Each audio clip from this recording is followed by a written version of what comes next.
মোক পইচা দিয়া বুলি ক'ৰবাত আছে নেকি? ক'ৰবাত আছে নেকি? গোটেই প্ৰতিবেদন মই উল্টে মই সেইবিলাক ক'বলৈ নাযাওঁ। এতিয়া বেলেগ পাৰ্টিলৈ গুচি গ'ল। মই কে এম এছৰ নামত ওলোৱা নাই। 3 লাখ কোঠাৰ কথাটো ওলাইছে কমল মেধিৰ নামত। মোৰ পৰামৰ্শত যদি গৈছে বুলি যদি কোনোবাই প্ৰমাণ কৰিব পাৰে, এটা ফ্ৰডে আপোনালোকে নাজানে, এই যিটো ফ্ৰডে কোৱা কথাটোক লৈ আপোনালোকে ডাঙৰ নিউজ বনাইছে হিমন্ত বিশ্ব শৰ্মাক লুকুৱাবৰ কাৰণে। আপুনি শুনি লওক, আপুনি কথাটো শুনি লওক। আপোনালোকৰ এজেণ্ডাটো হ'ল নহয় জানো? আপোনাৰ কথা কৈছোঁ মই।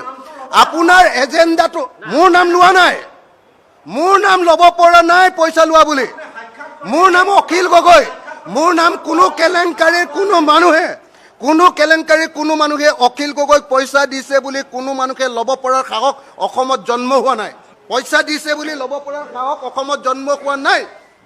মই আপোনাক চেলেঞ্জ কৰি ক'ব পাৰোঁ, কোনো কেলেংকাৰীত অখিল গগৈক পইচা দিছে বুলি কোৱাৰ কোনো মানুহ জন্ম হোৱা নাই বুলি মই চেলেঞ্জ কৰি ক'ব পাৰোঁ। কিন্তু আপোনালোকে হিমন্ত বিশ্ব শৰ্মাৰ নাম কমাবৰ কাৰণে আপোনালোকে সৰু কথাবিলাকক ডাঙৰ কৰি আছে। গৌৰৱ গগৈক ডাঙৰ কৰি দিছে, কমল মেধিক ডাঙৰ কৰি দিছে, দুলাল বৰাক ডাঙৰ কৰি দিছে। এই গোটেইকেইটা লগালে 6 লাখ টকামান 7 লাখ টকামান হ'ব। APSC কেলেংকাৰীটো কেইবা হাজাৰ কোটি টকাৰ কেলেংকাৰীয়ে নহয়, ই এটা অসম ধ্বংস কৰা ডাঙৰ অভিযান আছিলে। সেইটো লুকুৱাই ৰাখিছে। হিমন্ত বিশ্ব শৰ্মা APSC কেলেংকাৰী সৰ্বাধিনায়ক। হিমন্ত বিশ্ব শৰ্মা আটাইতকৈ ডাঙৰ খলনায়ক APSC কেলেংকাৰী। এইটো আপোনালোকে আজি প্ৰকাশ কৰক, তেতিয়াহ'লে মই মানিম যে আপোনালোকে ঠিকেই আছে। নহ'লে এই 2 লাখ 3 লাখ টকীয়া কথাক লৈ এনে হাল্লা হুলস্থুল কৰি থাকিলে APSC কেলেংকাৰীটো অসমৰ ইতিহাসত নোহোৱা নোপোজা ধৰণৰ এটা ভয়ংকৰ কেলেংকাৰী। সেই কথাটো আমি সকলোৱে বুজি উঠিব লাগিব। এইটো মানে বেলেগ সৰু সুৰা কেলেংকাৰীৰ নিচিনা নহয়। এইটোৱে মানে গোটেই ছিষ্টেমটোক ভাঙি চিঙি শেষ কৰি পেলাইছিলে।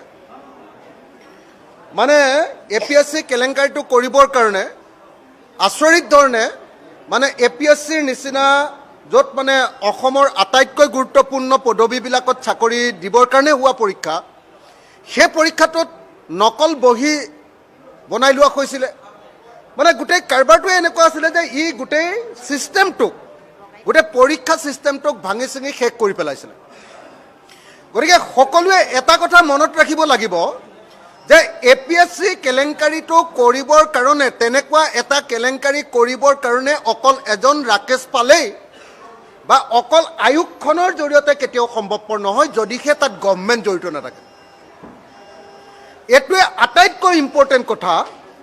আৰু BK শৰ্মাৰ ৰিপৰ্টত এইটোকে লুকুৱাব খোজা হৈছে। BK শৰ্মাৰ ৰিপৰ্টত, বিপ্লৱ কুমাৰ শৰ্মাৰ ৰিপৰ্টত 14জন মানুহক দোষী সাব্যস্ত কৰা হৈছে, চেয়াৰমেনৰ পৰা PSOলৈকে। কিন্তু তাত কোনো পধ্যে কোনো দোষী সাব্যস্ত কৰি দিয়া এখন তালিকা আছে, আপোনালোকে চাই ল'ব।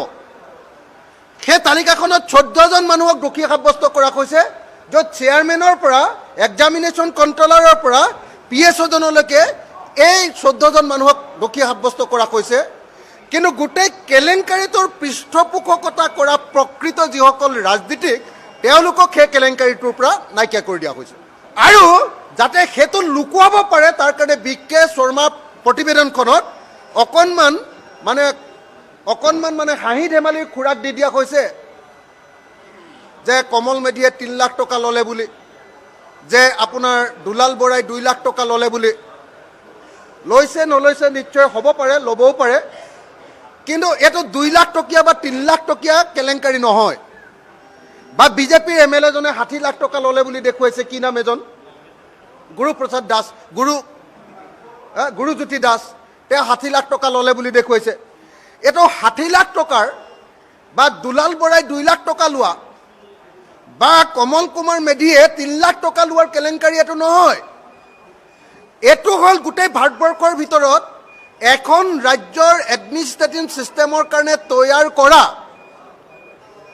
অফিচাৰ্ছবিলাকৰ যিটো পৰীক্ষা, সেই পৰীক্ষাটোক সম্পূৰ্ণৰূপে মাফিয়া ষ্টাইলত একেবাৰে ধ্বংস কৰি দিয়া এটা কেলেংকাৰী। নাম্বাৰ 1, APSC কেলেংকাৰীৰ প্ৰকৃত খলনায়ক দুজন হ'ল তৰুণ গগৈ ডাঙৰীয়া আৰু হিমন্ত বিশ্ব শৰ্মা ডাঙৰীয়া। আৰু আটাইতকৈ ডাঙৰ খলনায়কজনৰ নাম হিমন্ত বিশ্ব শৰ্মা।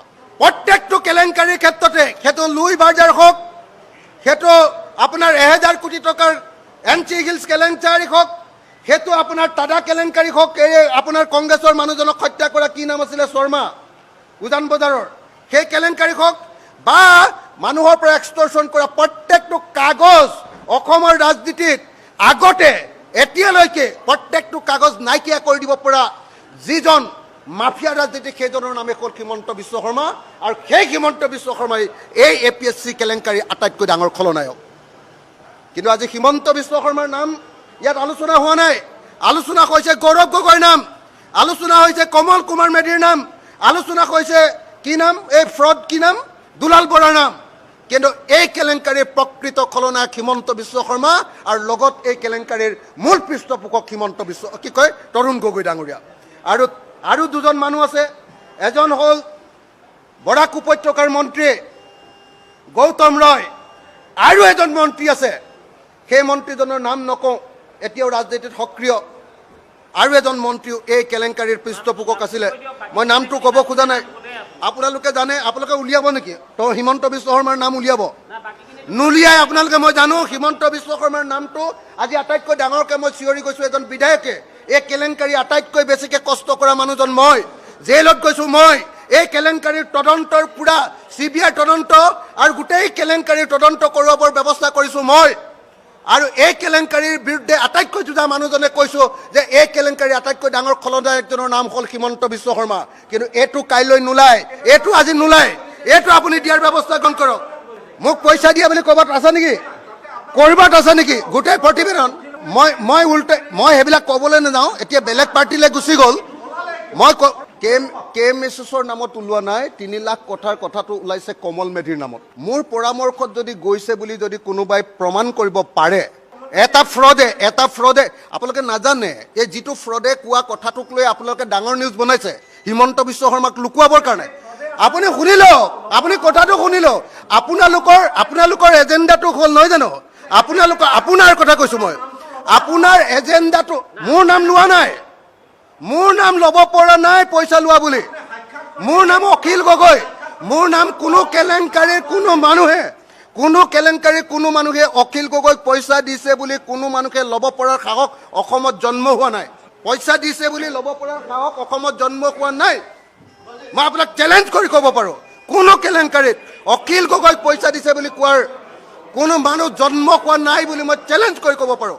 কিন্তু আপোনালোকে হিমন্ত বিশ্ব শৰ্মাৰ নাম কমাবৰ কাৰণে আপোনালোকে সৰু কথাবিলাকক ডাঙৰ কৰি আছে। গৌৰৱ গগৈক ডাঙৰ কৰি দিছে, কমল মেধিক ডাঙৰ কৰি দিছে, দুলাল বৰাক ডাঙৰ কৰি দিছে।